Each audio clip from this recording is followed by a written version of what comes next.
Hello everyone. Ito naman ang inyong Madam Kunyang. Alam mo ba ang gawin ngayon ng inyong Madam Kunyang? Gagawa ako ng clipot rice with experiment lang. Pero ang gamitin ko is lapchong. So sa atin, umbaga, para siyang dry meat, sausage, pero ito lapchong sa pero dry. Yan, iniwa-hiwa ko na siya ng maliliit. Ganyan lang. Pwede na yun siya. Tapos ito yung sibuyas, bawang. Dahil wala akong daon ng sibuyas, so ito lang siya optional ginamit ko. Kahit any green leaves na lang. Tapos pumpkin. Yung pumpkin is kalabasa. Tapos rice. Iwan ko sa inyo kung gaano karaming rice nyo gamitin. Tapos ito yung light soy sauce at saka oyster. Yan po siya ang gagamitin ko para makagawa tayo ng clipot rice. How is it with pumpkin? Tapos sisimula na po natin. Ito po yung kawali natin. Tapos lagyan natin siya ng mantika.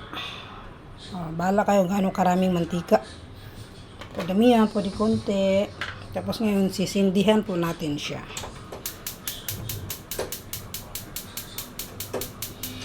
With low fire lang po ang kailangan natin.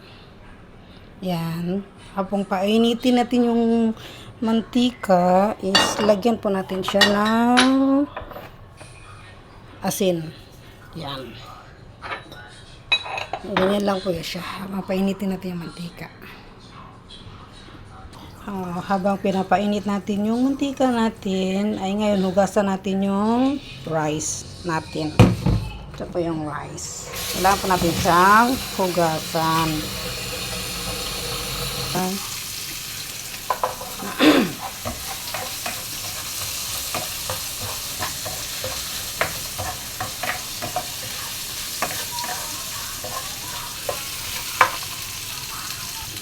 Ayan, mabango na siya. Kailangan mo lang siyang halo-haloin. Yan. Kapag nahalo-halo mo na yung sibuyas bawang mo, na yung amoy niya, fragrant siya, saka mo na ilagay yung cut mo na lapchong o dry sausage. Ganyan. Mix mo lang siya. Mix. Yan, mix mo lang siya. Mix mo lang talaga siya. Pag alam mo na na siya, na fragrant, basta i-mix mo lang, i-mix. Yan. Diba, ganun lang yan siya. Tapos, saka mo ilagay yung pumpkin. Ayan. Lagay mo na yan. Ganun lang siya kadali ba.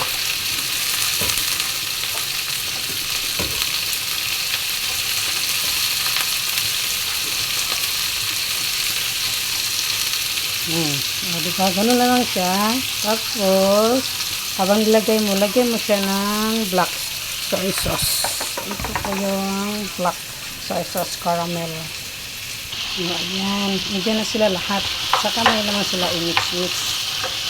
Ayan. Mix mo lang yan. Ilagay mo na yung oyster sauce. Tapos black soy sauce. Ayan. Diba? Sarap ng amoy. Kahit ako ang nagluto, amoy ko ang sarap talaga ng amoy niya. Ayan. Ganun lang siya kadali. Ganun lang siya. Tapos itong green leaves, sa last na ito. Okay. Ayan, ganun lang siya. Diba, nahalo-halo mo na siya. Tapos pwede mo napatayin yung apoy. Ayan, napatay na siya. Tapos saka mo siya ilagay dito sa bigas. Ganun lang yan siya kadali. Ilagay mo na yan sila dyan. Yan, nalagay ko na siya dito. Saka mo siya ilagay sa rice cooker. Yan. Ganun lang yan siya. Kadali. Diba? Tapos nandiyan na yun yung rice natin. Halo mo yan sila dyan. Ganun lang po kadali. Para mas sarap. Para maiba naman yung taste. Tapos takpan mo siya. Yan, tapos on mo yung switch, put mo na yung rice. Yan, ganun lang yan siya. Then, after 30 minutes, tingnan natin kung ano ang resulta. Na guys, in 30 minutes, buksan na natin siya kung ano na itsura. O, diba? O, ang sarap! Yan. Smells good. Very tasty and yummy.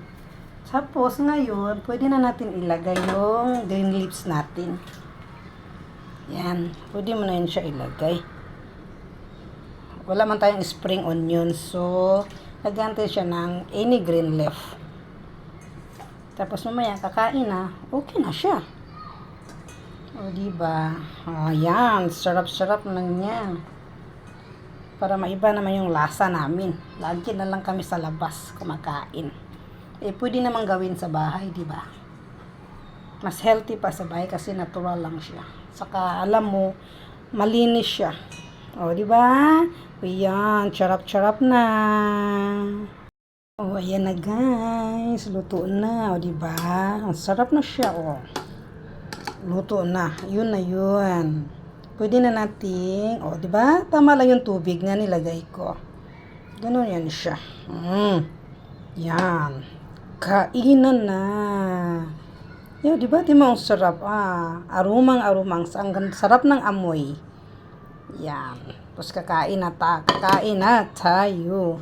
Matikman na nga natin ang ating clay pot rice. Ito na po yan siya yung clay pot rice. So, diba? So tasty and yummy and aroma. O, diba? Takpan natin para mainit lang siya. O, diba? Kaya, kain na. So, yummy, yummy.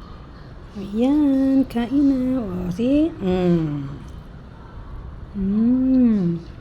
Really yummy and tasty. Ito yung lapchong dry sausage. Diba? Ang sarap, nakarami ako nito. Sira na talaga ang diet ko. Hanggang dyan lang guys. Thank you for watching. Bye bye. God bless you all. Mama.